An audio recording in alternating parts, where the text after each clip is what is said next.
Okay, here we go. Stand by. 3, 2, 1, action. Assume nothing. Rash, bald-faced blasphemy. Question everything. I find it extremely hard to imagine. Open your eyes. It is quite all right to be an atheist. The fastest growing group of people in the country has been measured as being those who have no belief or who are atheists. You don't have to be apologetic or quiet about it. Challenge the opposition. You see religion on 100 fronts losing the argument. And start thinking. This is The Thinking Atheist Worldwide.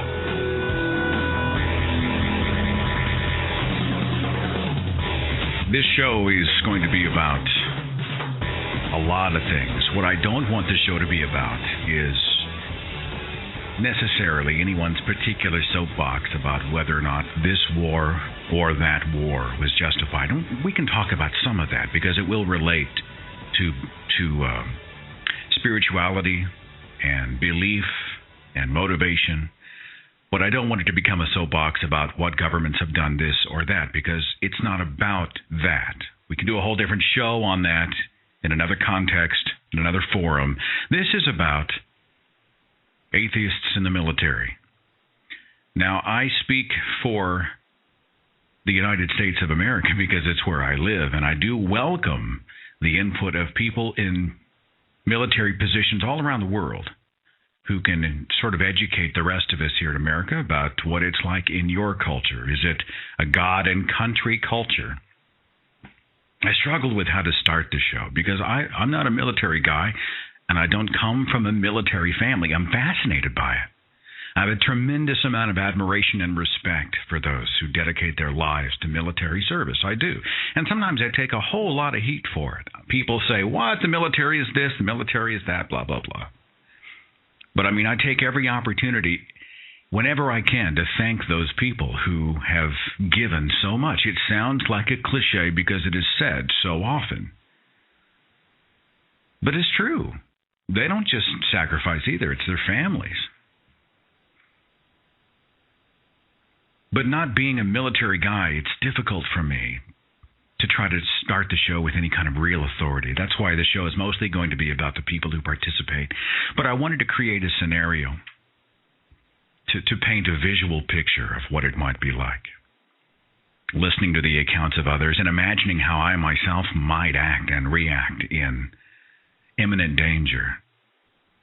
And so I wrote something that would hopefully start the show and set the tone before we go to your calls. You're far from home. You're dropped into the deep end of another culture that you can only marginally understand. A culture that doesn't really understand you. Hostility could break out at any moment. You've been trained to go from dead sleep to battle ready in seconds. You've actually wondered what it would be like to be wounded by an IED or shot by an enemy sniper. You're kidnapped and having your blindfolded, bruised face put on the internet for your kids to see. You wonder if you'll finish your tour of duty physically whole, or even at all. You sometimes wonder about the purpose of it all. Or maybe you're sure of purpose, but the idea of facing life and death thousands of miles from those you care the most about makes the feeling of isolation almost overwhelming. You take some comfort in the routine, the mission. You take comfort in seeing the commitment and the competence of the men and women around you. You're a part of something honorable, something terrible, both. Are you a champion? Are you a hero, putting your life on the line for a cause worth fighting for? Are you a pawn in a chess game played by insulated bureaucrats who barely had a paper cut through their lives? Does your military service mean nothing, or does it mean everything? You're surrounded by people. You're alone. And the silence is shattered by a giant bone-shaking concussion. Everyone's disoriented, shell-shocked from the blast. Was it a bomb? A grenade? Was it close up, far away? Everybody's shouting. Everybody's moving quickly, weapons up, eyes wide, hearts about to burst out of their chests. There's small weapons fired from what seems like everywhere. It's almost impossible to locate the source. You're fighting an enemy that might be behind any rock, any wall, any object, hiding in any shadow. You stay true to your training. You stay true to your fellow soldiers. You don't run. You don't cower. You take position. You do your job, wondering if the very next second will bring the shock, the impact, the pain, or the oblivion that follows an enemy bullet ripping through flesh. You are at that very moment facing the possible and potential ending of your physical life. But you don't cry out to God. You don't whisper to the sky. You don't hold your crucifix or invoke prayers you learned in Sunday school as a kid. You don't look up.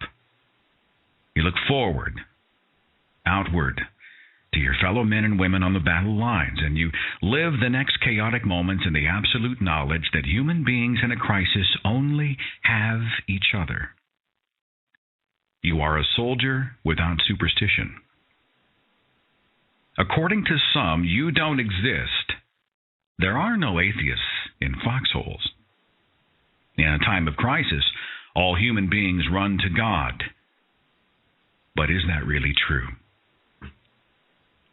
I've received correspondence from all over, from people who are just now entering the military to long military veterans who've been retired for many years, and I'll share some of their stories. But let's go to the phones, because this show is going to be really about those who can speak from personal experience, and I welcome those calls. Our first one is Andrew calling out of New York. Andrew, thanks for waiting. You're on the Thinking Atheist podcast. Thanks for calling, man.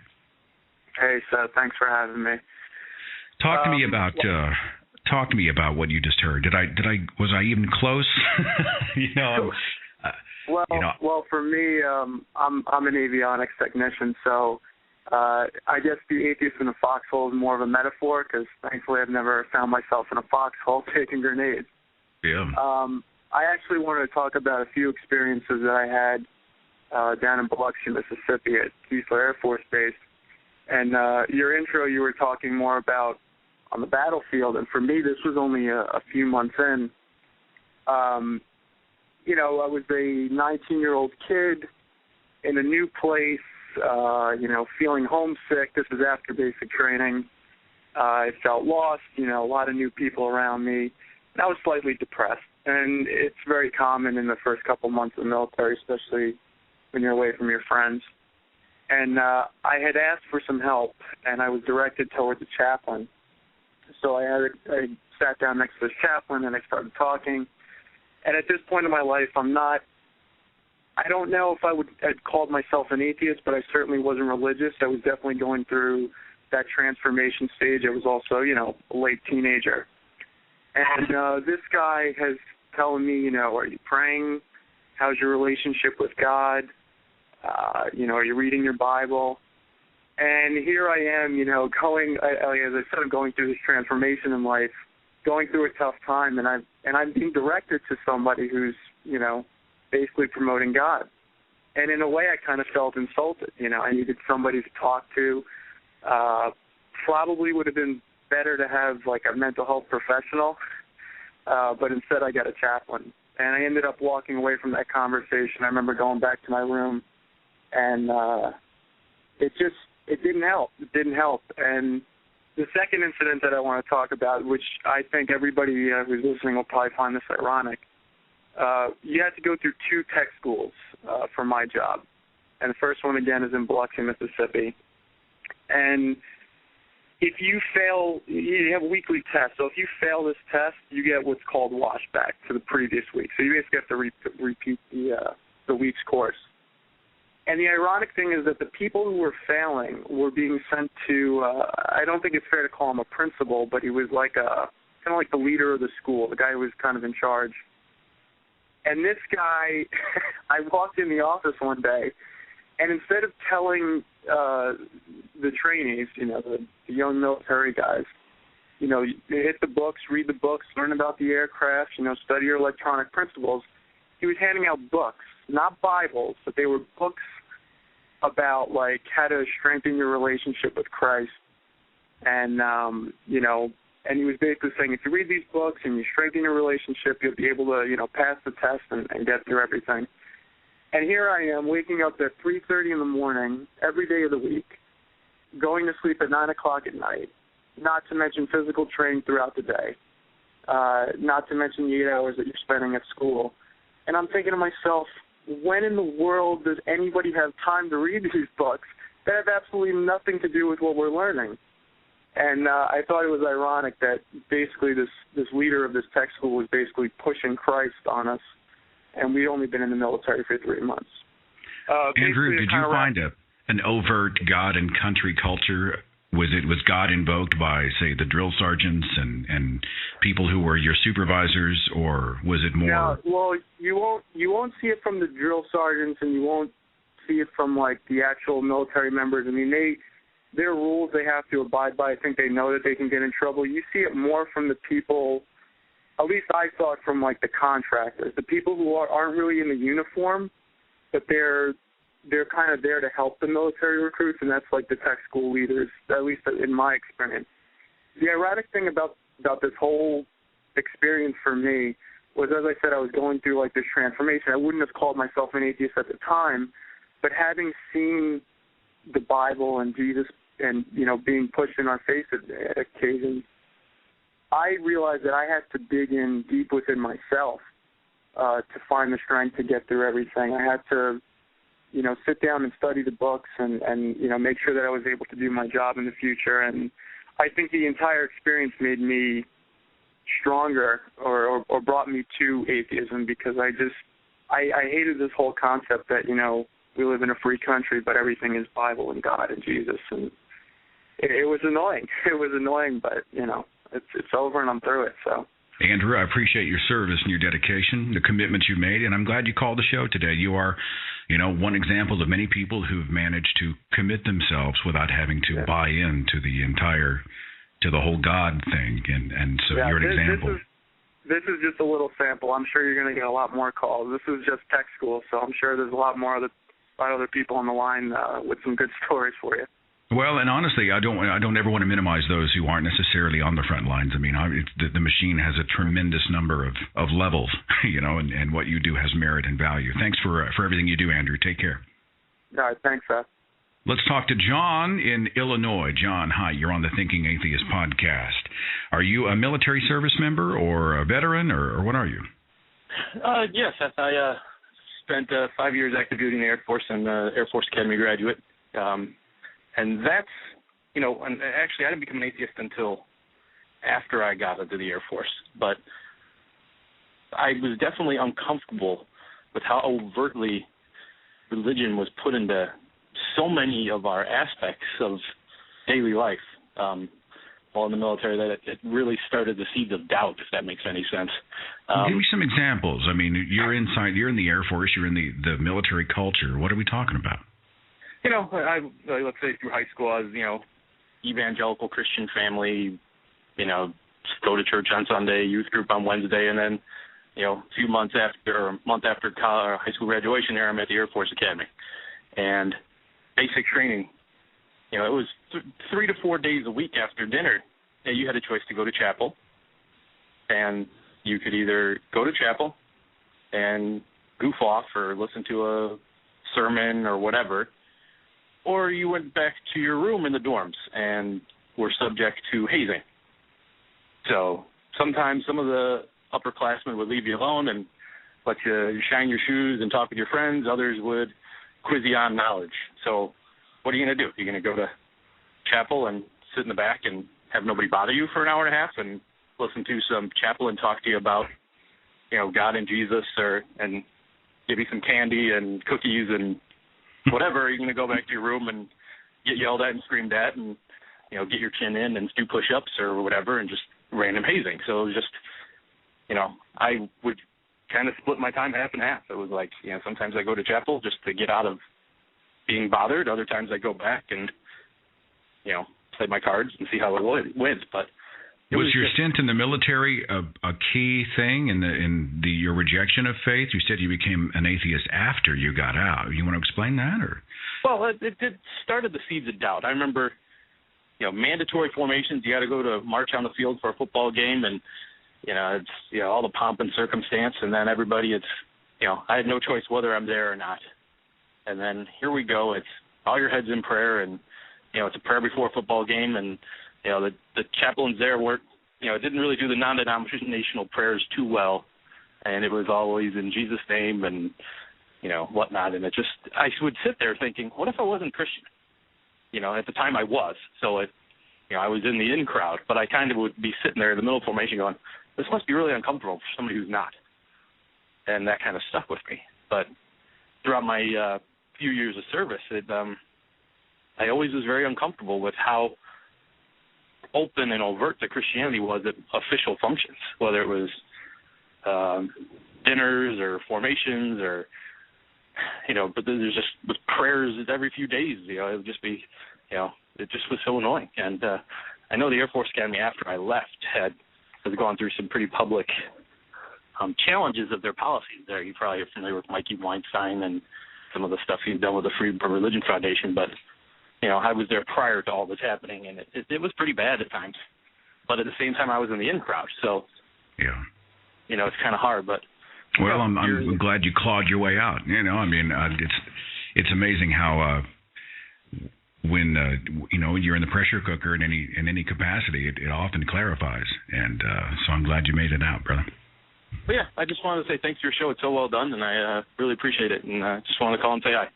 Thank you, John. Very much appreciate it. Bye-bye. As reported in the Baltimore Sun, Captain Ryan Jean wanted to perform well on the Army's psychological evaluation for soldiers, but he also wanted to answer the questions honestly. So when he was asked whether he believed his life had lasting purpose, Jean, an atheist, saw no choice but to say no. I'm going to come back to that in just a second here. The article continues. Those and other responses, Jean says, won him a trip to see the post chaplain who berated him for his lack of faith. Quote, he basically told me that if I don't get right with God, then I'm worthless, said Jean, now an intelligence officer at Fort Meade. That if I don't believe in Jesus, why am I in uniform? Because this is God's army.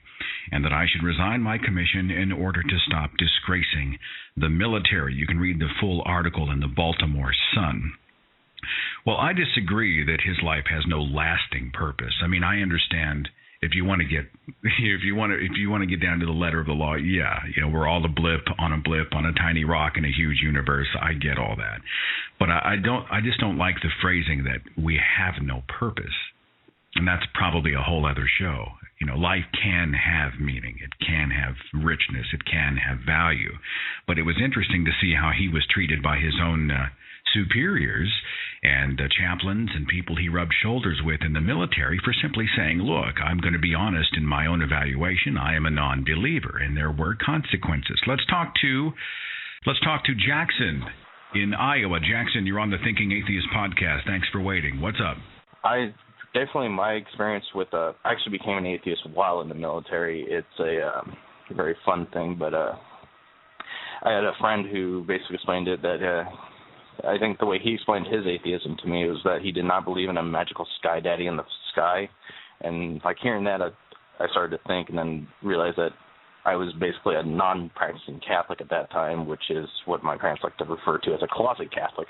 With my unit, while I was there, we lost 4 Marines, and it was funny because one of them, and this was, I think we lost 3 in an accident and 1 to cancer. And now when this happens, you hold a unit ceremony for them, which is basically a funeral without the body there because the body goes home to the family. And the funny thing is that one of them was actually was overtly the exact opposite of a Christian. He was a Satanist, but he got the full Protestant service for him. And then it was funny where a buddy of mine was talking about afterwards that, he was a Satanist, so basically the entire unit didn't know him or anything about him. And it's just the fact that they just always assume that you're Christian just because you're in the Marine Corps. I guess I understand. If people wanted to get together and remember, if that's their equivalent of raising a wine glass and saluting, fine. But the idea they would have some sort of a Christian memorial for a guy they knew who worshipped, I've got an image in my head.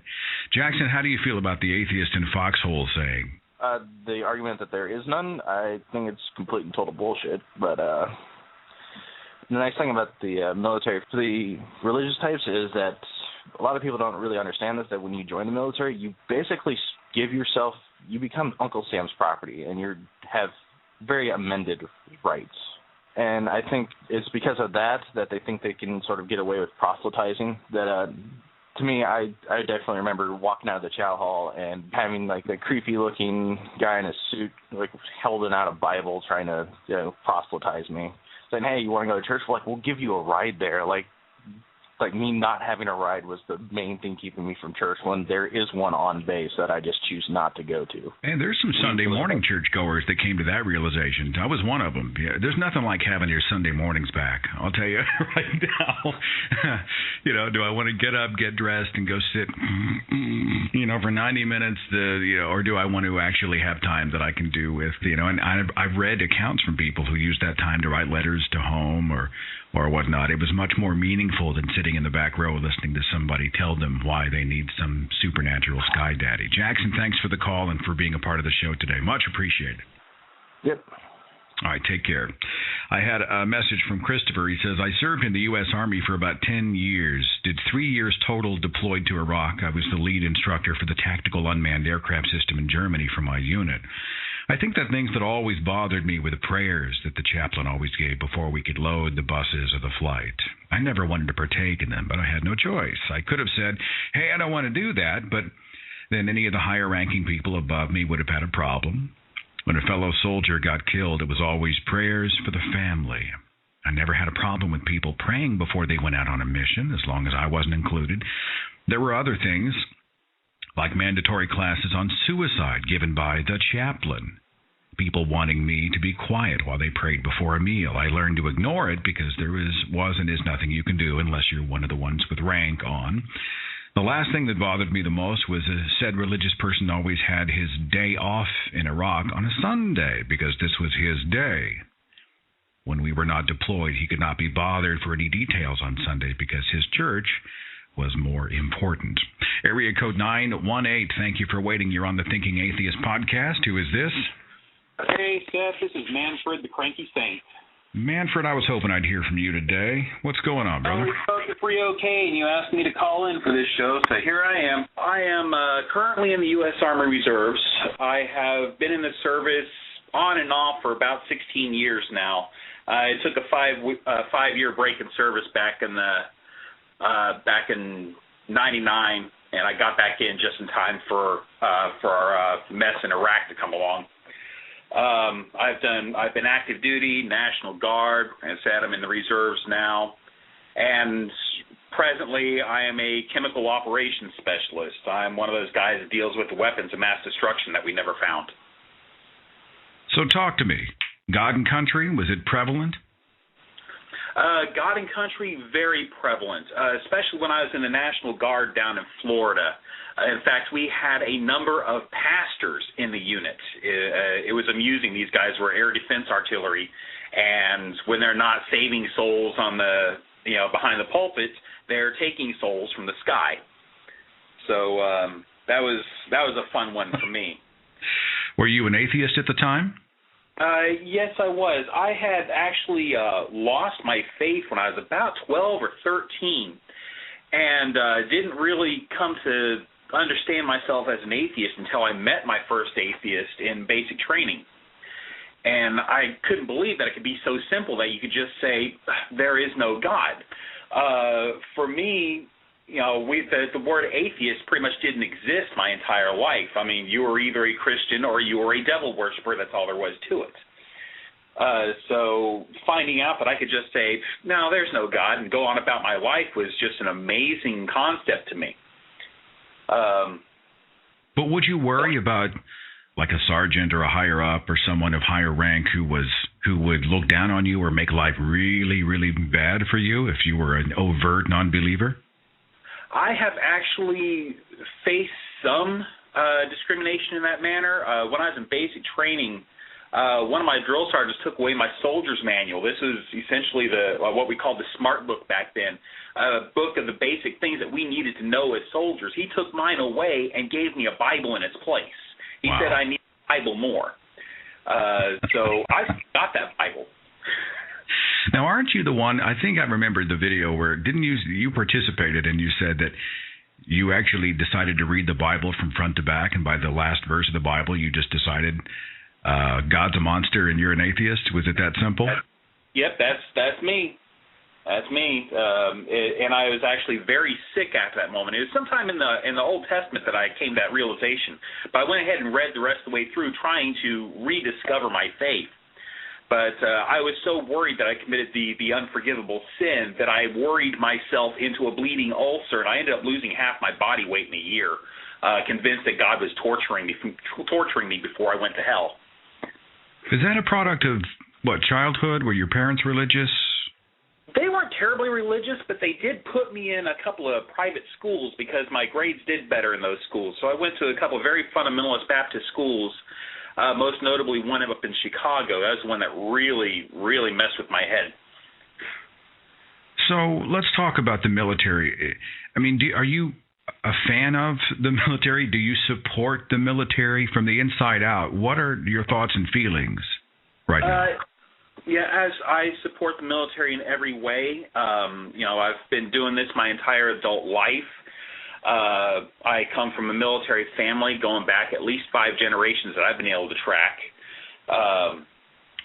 And it's not so much policy that I support, but it's my fellow soldiers I support. I don't go in, I would not go into a war zone for a policy. I would go into a war zone to protect my buddy. They are my center. They are, who I am there to help. Do you believe, Manfred, that if you were in imminent danger, right? I mean, the shitstorm's going, the bullets are flying, there are bombs going off left and right, mass chaos, pandemonium. I mean, do you think you'd revert? Do you think you'd go back and say, please God, please God, please God? Or would you be even more adamant that there is no God? I would, and this I think is just from the self-discipline I have developed over the years in the military. The last thing I would be thinking about while the bullets are flying is divine assistance. I'd be reverting back to my training. I'd be going to the things that I have been trained on in the last 16 years of my life to get out of the situation. Stopping what you're doing and praying for help is not going to, do anything. It's certainly not going to help the guy next to me who's in just as much danger as I am. So no, it would definitely not be something that would change me. Manfred, thanks for the call and for your perspective. It is much appreciated, and I will see you at the next free OK, all right? I'll be there if I can. The Army's sending me somewhere for a couple of months, so we'll see what happens. All right, be safe, brother. We'll see you later. Area code 360. Thank you so much for your patience, for waiting. Who's this? Harris in Pearl Harbor, Hawaii. How you doing, sir? I'm glad you're calling. What's going on? I've been in the Navy for almost 12 years now in the submarine force, and my experience with atheism in the military has been kind of the opposite of the caller so far. It's been very positive. So you haven't had God ram down your throat or anything, huh? Not at all. We have, the general at ceremonies, the benediction and invocation, and a few prayers at organized events. But in general, religion is pretty marginalized. I wonder if that's a product of the last decade, though. You think that's because the culture is changing and because people like the ACLU and the Freedom from Religion Foundation and whatnot are out there? Or, do you have a perspective on that? I'm not sure, but what I do notice is that most of the senior officers are still very religious, but they keep it to themselves. We don't have that problem too much in my line of work. So you're an atheist? Officer now is a practicing Jew, and he's more likely to make a joke about it than anything. He's a practicing. I'm sorry. What you cut out on my end? He's Jewish. Oh. Yes. So I wonder if his machine gun has Sabbath mode on it. It turns off on Saturdays, but never mind. So you're a non-believer? Do you say that to people? I don't believe. Are you overt?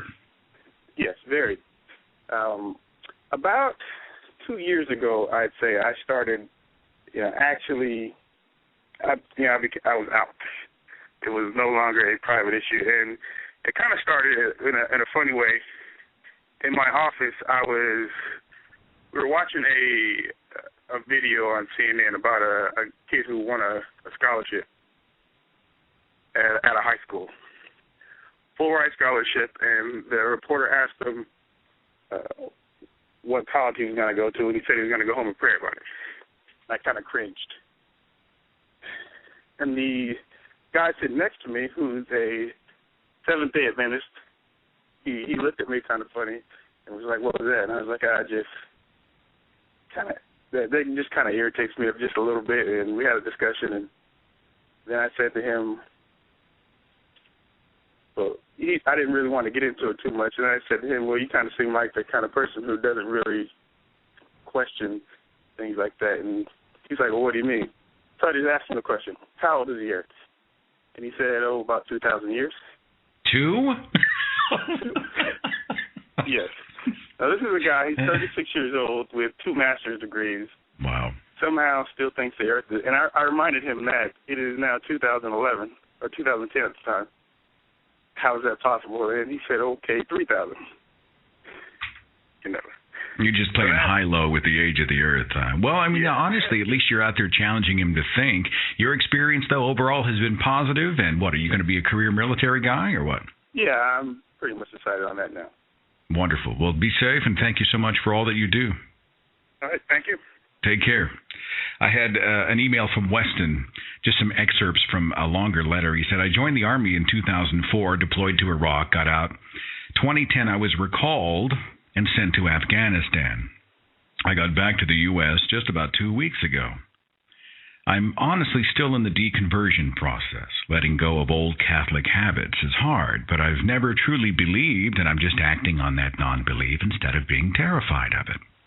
I think that people that have deployed get reinforced in whatever belief system is truly in their hearts. Some who are desperately faithful to religion give thanks to God for getting them through.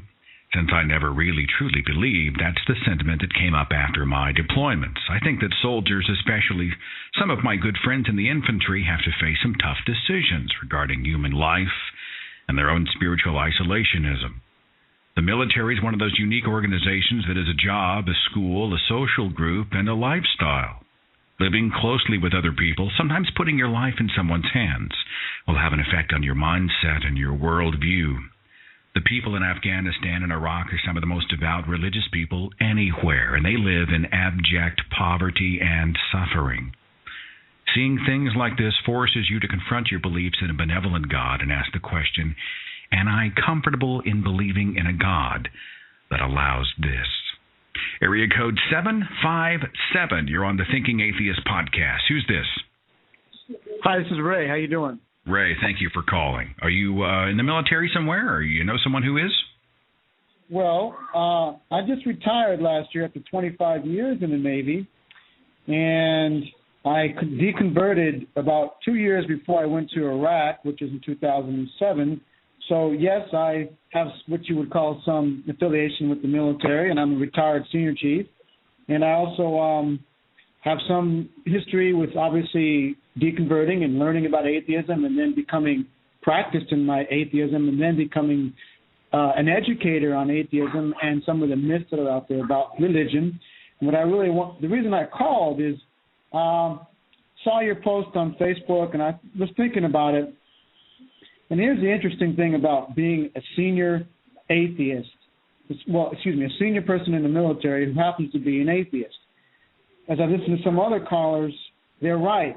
When people get some rank on their collar, well, they can tend to be more vocal about a lot of things, including having faith or not having faith. But I will tell you, as the senior law enforcement person on my FOB out in Baghdad, along with the senior enlisted leader from my FOB out in Baghdad, my atheism and the fact that I was a non-believer made my seniors question my ability to effectively lead people, because as they pulled me aside, they said, look, your lack of faith is disturbing, and your lack of faith is affecting sailors. And I said, well, Commander, well, Major, your lack of knowledge and your subscription to outdated belief systems is more than disturbing to me. And I'm sorry, actually I'm not sorry, I'm sorry for you, I am not changing my tune, and all you're going to do is make me be even more vocal about it. So there was a rule in Iraq. One of the rules is you're not allowed to proselytize. As a matter of fact, I forget which number it was, but it was high on the list. Do not try to convert people. And what they were really talking about were the Muslims and the followers of Islam over there. But if you tried to talk about being an atheist, that was worse than proselytizing, because all of a sudden now you're not just trying to convert somebody to another religion, but you're trying to deconvert them from any religion. So I just thought you might find that interesting. So they felt that because you did not believe in God, that your troop would not follow you and your leadership into harm's way, or what was their concern? No, well, their concern was that my lack of faith would translate into a soldier or sailor, airman, Marines questioning of the morality of what we were doing over there, or our mission and our focus over there, which I said, that's complete utter nonsense. You are projecting that onto a situation or what you think of the situation. People have a right, well, actually, I don't think people do have a right to think what they want, to be honest. I think it's dangerous to think what you want. All you have to do is think about NAMBLA. They think that they can go have sex with little boys. Well, I'm sorry. No, you cannot think what you want. So, yeah, they questioned because of my position, and I was very vocal about not only a non-belief in God, but a denial of God, and then educating people. You want to become an atheist, or you don't want to become an atheist, then don't read your Bible. But if you want to get educated, read the damn thing. Well, how did the people that you were supervising or over or leading respond to you? Did they have your back? Some people did, but because I was an atheist, I was generally, even by people you would think would be professionals, my professional ability was never called into question. What was called into question was because I was a non-believer, could I really be trusted? How do you trust a person who doesn't have a belief in a higher power? And then, well, what do you believe in, Senior? I believe in myself. I believe in serving others. I believe in serving for the greater good. I believe in a piece of booty every now and then, but I certainly don't believe in a higher power. I believe in a piece of booty every now. Just marking that one down for future reference. All right. Well, honestly, I appreciate your perspective. Are you back out now? Are you in the States? Where are you at? I'm in Athens, Greece, spending time with my family. I retired last year, helped my dad rebuild his house, sold it in Georgia, and I moved up to spend some time with my sister up in Asheville, which thankfully is one of the leading atheist areas, if you want to call it that, in America. There's people who go to church there in the South, but there's a lot of atheists there as well. It's more free thinking, and I definitely appreciate that aspect, among others, of the town. And eventually I'm going to, because I can't stand being in America, I know you're going to laugh, but this is just part of it. I think our freedoms are being eroded, and I hate the way that the church has encoded itself into really our government. And eventually going to retire in Ecuador. Yes, I know that there are a lot of Catholics on there, but they're not so brainwashed as they are in America. Well, thank you for a quarter century of dedication and service. I appreciate it very much. Thank you for the call. You're welcome. All right, take care. He made a quick reference to people who can and cannot think what they want. I think he's talking, when he mentioned NAMBLA, for those who aren't familiar with NAMBLA, if I recall, it is the North American Man-Boy Love Association. It's essentially an organization of adult men who want to have sex with underage boys. And I think they were an organization who sought legal protection. I don't know. It was in the headlines years ago, and he's right. I mean, there are some boundaries that must be drawn in a civilized society, in a law-abiding society, in a moral society. Area code 240, thank you for waiting. Who's this? Katie. I am in the Air Force. I am stationed at Kadena Air Force Base, Japan. And your first caller, maybe, Andrew, I think I know him. I think I went to tech school with him. We have the same career field. Wow, that's a small world, isn't it? Are you a non-believer? Are you an atheist? I am certainly a non-believer, sir. Talk to me about what it's. You probably have a double whammy, and I mean, is it still highly I have a triple whammy. accurate that it's a highly male-dominated culture, right? You're surrounded by all these XY chromosomes, right? In my career field, yes, because I'm an aircraft maintainer, avionics, comm-nav, so I was in Biloxi as well. It's also hard because I'm very liberal and very democratic or whatever, and I'm an atheist. So most of my friends are Japanese who think very similar. Most of them are atheists themselves. It's hard being an atheist in the military sometimes. Like in training, it was a little harder. I don't know why, but like there were definitely, the chaplains are more involved. I was actually a chapel guide in basic training because my MTI, who was an atheist himself, thought it would be a good idea to have someone who would not proselytize people to be in charge of the religious activities, which I was. I also answered all the questions correctly about the different faiths.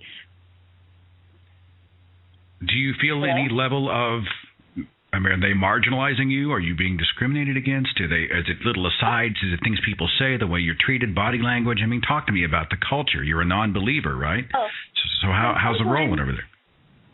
Sometimes it's, no one's ever outright mean to me, but when people find out I'm an atheist, sometimes they'll stop talking to me. Like, suppose like I share like something to say on Facebook, people will defriend me and they'll just talk, they just won't hang out with me anymore. Like I don't really talk about my atheism too much, but I mean, when people ask me, I certainly share it and talk to people about it.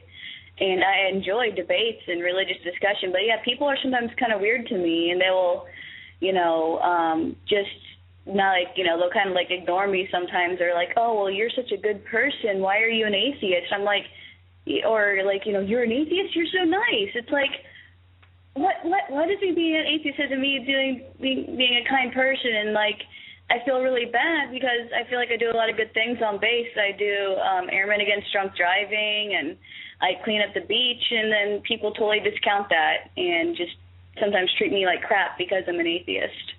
Some people join the military because they feel that's what God wants them to do. Why did you join? To pay for college. To be quite honest, I'm not a fan of the military. I like airplanes. My father is in the military. My dad actually just came back from Afghanistan. But so yeah, I have a military family.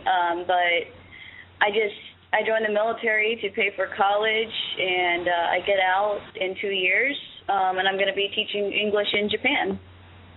So you're not going to be a career soldier? Definitely not. I've been there, done that. I was born on Blytheville Air Force Base, Arkansas. I have lived all over the world as a military brat. You paid your dues. You probably moved every 2 years, if not more. Mhm. And dealt with, it's after 9/11, dealt with constant deployments of my dad, and I've been to the sandbox myself, and let me tell you, it's certainly not a fun day in the park. It is what some callers have said. It's kind of a weird experience, and sometimes you feel as if, here's a good example. Like when I worked at a movie theater, the smokers would get breaks every hour, 2 hours or so to smoke, and me being a non-smoker, I would never get that 5 minutes of just being, calm and relaxed outside. And I feel that religious people kind of get that, smoke break on Sunday or Saturday or whatever their holy days is. And me, they're like, well, you're not religious, so get back to work. And that's like, beautiful. Take a little supernatural smoke break, baby. Just go out and pray. I told people, I just said I worship the sun god. He gives me a lot more than, the other god does. He gives me warmth and energy and makes me feel tan and lustrous. He never lied to me, and he doesn't tell me I'm going to hell, so I worship the sun. Well, even though you're not a big fan of the military, I am glad you are there doing what you're doing. I wish you a future that is stable, with a place where you don't have to move out of every 2 years, and a happy career and all of that. All right. Thank you very much, Jeff. I love your podcast. I love the website. Thank you. Thank you very much. And you be safe over there, okay? All right. Thank you. Matane. Bye-bye. Bye-bye. Matane. I learned something new today. One more Skype call real fast before I go back to the email. This is a Skype call. Hi, who is this? Hello? Hey, this is you. Who's this? Yes, this is Jeremiah. How you doing? I'm glad you're calling. Jeremiah, what do you have for us today? Well, surprisingly, my me being in the Air Force and my atheism has actually been a pretty it's been pretty positive for me.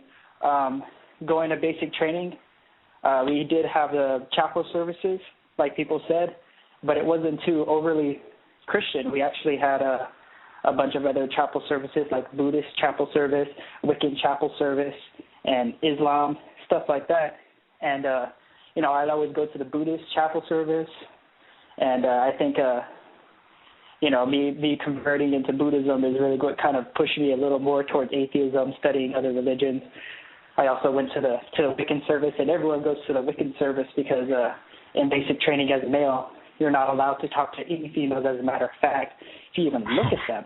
Oh, you get to go scope them out, huh? You got an ulterior motive. You're not looking for spirituality. No. Exactly.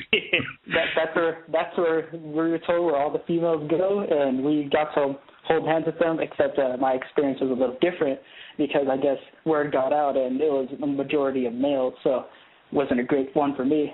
But now I've been in the military for a year and a half, and I also went through that stage where I got a little depressed because I'm over in Europe right now, and I was away from family because the Air Force basic training and my tech school was in San Antonio, so I got to spend a lot of time with my family who live in San Antonio, and I went to a chaplain, and he was surprisingly didn't try to shove his religion down my throat. He sat there and listened, and he gave me advice, and it wasn't so bad. The only time I get exposed to religion at my base is basically my peers, the other airmen around me. We debate every so often because we have 12-hour shifts, and basically our job is to watch grass grow. Well, let me take you back real quick here. Hang on. You say there's a chapel service for all these different faiths, but there's not a place for, if you check non-belief, atheism, whatever, do you have like a chapel room with a poker table and a widescreen in there or something? Do you have an option, or does it have to be some kind of religion, It's usually, it has to be some type of religion, but if we do this, I guess it was a little different for me because my MTI would go home on Sundays, and he wouldn't be there at all on weekends, especially after 4 weeks of us being there. And so if we don't decide not to go to chapel services, we'd sneak down to the patio area, which where all the payphones and snack machines are, or we'd take a nap. So I guess that was my that's a form of worship, service. So yeah, I buy that. Yeah, but it wasn't until I got to my first base though I realized I was an atheist because my father was very, very religious, and everything had to include religion, and it wasn't until I got a chance to actually spread out and breathe I realized I really don't believe in this God guy. So you leave a believer and you come back, or is your tour over? No, I still have 3 more years left in the military, but my parents do know I'm an atheist now. What do they think about that? You left a believer and what? Wow. You did a 180. What's their take on that? Well, my mom, she's always been very, very understanding about everything I do, so she's okay with it. My dad, however, he didn't get as angry as I expected him to be, but he's not very happy about it. As a matter of fact, a month ago when I went home on leave, I spent the day with him, and he, still tried to, push, me back into the faith, but it's not so bad, especially since my twin sister got married, and we were in a church. It's like, see, Jerry, we're in a church. I'm like, yeah, that's cool. They expected you to have a fit, and you just totally rolled with it, huh? Well, as soon as you get home, your dad's going to have you on the floor doing push-ups. Get on the floor, give me 200. Do you believe in Jesus? Well, I'm glad to know that you're out there, man. I appreciate it. Anything else for us before I move on? No, that's about it. Thank you very much, and I really enjoy your podcasts. I have most of them on my iPhone. I listen to them while I'm at work and stuff like that, but I'm not supposed to do that, so don't. Oh, I appreciate you, and I salute you for your service. You take care of yourself, okay? All right, thank you. Have a good day. You know, if I was a young single guy in the military and there were no members of the opposite sex around, and I knew that there was a Wiccan chapel service with some potentially pretty girls in there, you know, I might, you know, yeah, I don't know. You know, you get together and you stand in a circle and you hold each other's hands and you just never know. I have this vision in my head. I just painted this mental picture while he was telling me about it. I'm like, that is brilliant. You ladies are sly, but so am I. Let's talk to, actually, let me go to the mailbox here. I've got Jeff who said, personally, I think an atheist that serves his country and willingly puts his one and only life on the line is far more brave than one who thinks that if they're killed, they will spend an eternity in bliss. I don't know if I agree with that. I mean, I think people of faith also standing out there, they're taking the same bullet. I think that, I mean, that takes a tremendous amount of courage. Jessica said, what about a show called There Are No Theists in Hospitals? Jessica, that's brilliant. I want to put it on a T-shirt. Felicia said, married to an atheist in a foxhole, they do exist. Eric wrote in and said, I'm an atheist and currently serving. Thank you so much for doing this. I would be remiss if I didn't tell the story of Pat Tillman, Corporal Patrick Daniel Tillman, Jr. Yeah, American professional football player. Now, he turned down a contract offer of, it was like $3.5 million over 3 years to play for the Arizona Cardinals to enlist in the U.S. Army after 9/11. You know, he was like the rest of us. He was pissed off and wanted to do something about it, and, you know, he fought for his country. He wanted to fight Al-Qaeda, so he joined the Army Rangers. He did several tours, killed in the mountains of Afghanistan by friendly fire. Now, I'm not going to get into the big government cover-up and publicity campaign here, but there's a whole story about Pat Tillman that I would encourage you to check out. In fact, there's a 2010 documentary came out last year called The Tillman Story that will probably get your blood up. But he was killed. At first, the government said he was killed by enemy fire. They were using his story to try to promote the war, and I mean, they were just totally using him, you know. And then it came out that he was killed by friendly fire, and the government was doing some very unsavory things. At Pat Tillman's funeral, there were many, many household names there, including Maria Shriver and John McCain, who spoke from the podium. And Maria said, quote, Pat, you are home. You are safe. John McCain said, you'll see Pat again when a loving God reunites us all with our loved ones. Then Pat Tillman's younger brother, Richard, got up to speak, and he addressed those references to God in heaven that the previous speakers had made. Just make no mistake, he wanted me to say this. He's not with God, he's fucking dead. He's not religious, so thanks for your thoughts, but he's fucking dead. Not a very good recording. What he's saying is, Pat was an atheist. He's not with God.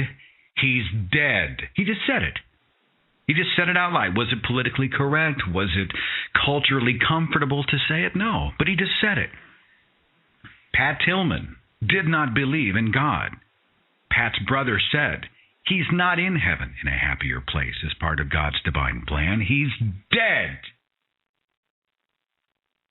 That, to me, makes Pat Tillman even more of a hero, you know, to go in without pretense. He put himself out there, paid the ultimate price, and he didn't require an afterlife. Area code 321. Hi, you're on the Thinking Atheist podcast. What is your name? Hi, my name is Tabitha. Tabitha, so glad you're listening. What's going on? Hi, I'm calling, just, I guess, to tell kind of a story. I'm a veteran myself, and I'm also married to a soldier. Sounds like you got your hands full there, too. Yes, a little bit. I'm sorry, I interrupted you. Forgive me. You're a veteran in what branch? I'm a veteran of the Army, and I'm also a military spouse of a Army soldier. Okay. And I'm calling just because to let people know, I guess we dealt with something where my husband went to a program that's called the Army Substance Abuse Program. He self-referred himself there to get some help with alcohol. And anyway, he was referred from them to Alcoholics Anonymous, which, as you know probably, it. Now we're talking about the higher power, aren't we? We're saying you're powerless to solve this problem on your own. How'd that go over? Well, of course, my husband and I are both atheists. We do not believe their 12 steps or anything. So anyway, when he told them he couldn't follow that, he was told he was being non-compliant with them, and he could have lost his career from that. So there was no other alternative in the area. Like there's a SOS programs. There are secular programs out there, but anyway, he ended up having to get a waiver, and it was a long, drawn-out process. We were in contact with Freedom from Religion Foundation, who was willing to help, but it would have caused more trouble than not. So he ended up just sucking it up and biting his tongue in AA meetings. And anyway, I wanted to just let military know, especially Army, that if they can at all possible, seek help elsewhere if you're an atheist before going to Army substance abuse program. So that is a difficult route, very difficult. There are secular solutions out there. Well, you go take care of your little. What's your baby's name? His name is Tanner. Tanner. How old is Tanner? He is 8 months. How sweet is that? Well, I'm glad you and Tanner were on the show today, and I wish you and your husband the very best, okay? Thank you. I have one more thing I wanted to mention, that there is an Atheist in Foxholes monument. I don't know if you're aware of that. It's in Alabama, and it's out there at Lake Hypatia in Alabama, so I just wanted to let everybody know that, too. I'll check it out. In Alabama, an Atheist in Foxholes monument. Somebody's hungry. Yes. Yes. We'll see you later. Thank you. How sweet is that? You know, I think about when I was a little baby. I see the pictures now, and I think, there are so many cute children in this world. And others. I look at my photograph, and it was like Chucky. Yeah, I was like, oh, my God. Everybody brings their babies around. Everybody's like, oh, my goodness, the precious baby's so sweet. And me, I had this huge forehead you could have played racquetball on. And it's like, I'm so sorry. It's terrible. Just terrible. 608, hi. Thank you for waiting. You're on the Thinking Atheist podcast. Who's this? This is Sean from thanks Heidelberg, Germany. All right, what do you have? Yeah. Well, I'm the son of my parents are both in the military, and I've been an atheist pretty much all my life. And so, they are non-believers, your folks? I mean, flesh it out for me. Oh, sorry, I thought you were. Anyway, so my mom is very open-minded about it, but my dad was raised as a Catholic. However, they're both accepting of my beliefs, and they really don't care that I'm an atheist. And what I find most annoying, what I find hard sometimes is that, there are a lot of religious people at my school, and I'm friends with them, and they're totally nice, but sometimes on Facebook they will just randomly blurt out these these totally bold statements about how atheists are silly for not believing, or what are you going to do when you wake up after you died and you're in heaven. And I just have to bite my tongue, and it's really hard, because half of my friends who are religious think that being atheist is evil, and the other half who aren't religious just say you have to go with it. But it's very hard to go with it, because it's what, I'm supposed to shut up and not say my beliefs? I mean, so... Yeah. Yeah. Well, I appreciate it. I do appreciate your mother and father and their service to their country, and regardless of what they believe, I know it's a commitment, often a lifetime commitment. So, and I appreciate your perspective very much, sir. No problem. Thank you. I had a message in. It said, "Hey Seth, I wanted to share 2 stories with you about your upcoming podcast. I've been an atheist since I was 16. When I was 19, I came out to my Catholic parents that I was an atheist. That year was the same year I joined the United States Army. I was deployed to Iraq October 2008 to August 2009. I've seen and done things for my country that I'm both proud and ashamed of. I lost friends and ended strangers. I never had problems dealing with my actions because, as your shirts say, I have a personal relationship with reality. I had a close friend in the Army who was an agnostic before Iraq and became a reborn Christian afterwards. We had long talks about the Bible and Christianity. After 3 months of having deep conversations, he realized his belief was irrational and became an outspoken atheist. Before I left the Army, he told me, "Thank you for making me think, brother." He is still an atheist to this day. A friend of mine, who I met about 9 months ago, and is a combat veteran with severe PTSD, was deist. We got into many deep conversations, and along with your videos, he asked how people can believe such inaccurate beliefs. He also is now a full-out atheist. He told me only yesterday, "You didn't make me an atheist. You showed me it's okay to be an atheist." The loss of his 2 best friends in Iraq has become easier to cope with. He now shows all his loved ones the story of Susie. I wonder how that goes over. I want to thank you for your videos and podcasts that have made me a more passionate atheist. I feel the atheist community has made a better veteran, husband, father, son, brother, and a better overall person. Thank you for the letter. I appreciate it very, very much. There are organizations for people who are non-believers in the military, and I would encourage you to, if you know of one that I don't know about, please send them to me. Obviously, the one I hear about the most is the Military Association of Atheists and Free Thinkers. You can find them online, militaryatheists.org. In fact, they have a community page called Atheists in Foxholes, and they have several hundred people, which is, in my opinion, a surprisingly low number, and I think it may be because just many people don't realize the website exists. After this show airs and thousands of people are listening to it, it is my hope that they will have several hundred more people who are or have been involved in military service, not just here in America, but anywhere, to contact them and to show support. And you can read biographies and letters and see statements from people who are, quite often advocates of military service and proud of their country, and they believe in the countries that they serve in. I mean, there are many people who minimize those who serve as a soldier or in any branch of the armed forces as some kind of a drone. They're cannon fodder, they're just, they're puppets, they're religious about their country, blah, blah, blah. I disagree. I think that many people dedicate their lives to serve and, yes, protect their country. And that has merit, and they should be saluted and rewarded for the commitment that they make. Their sacrifice should not be minimized.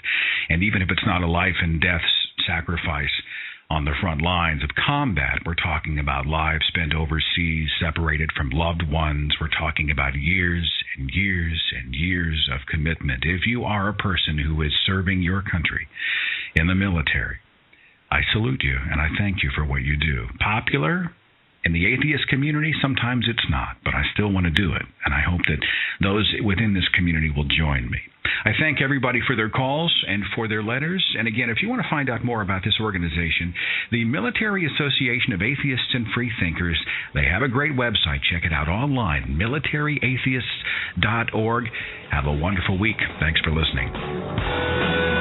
Follow The Thinking Atheist on Facebook and Twitter.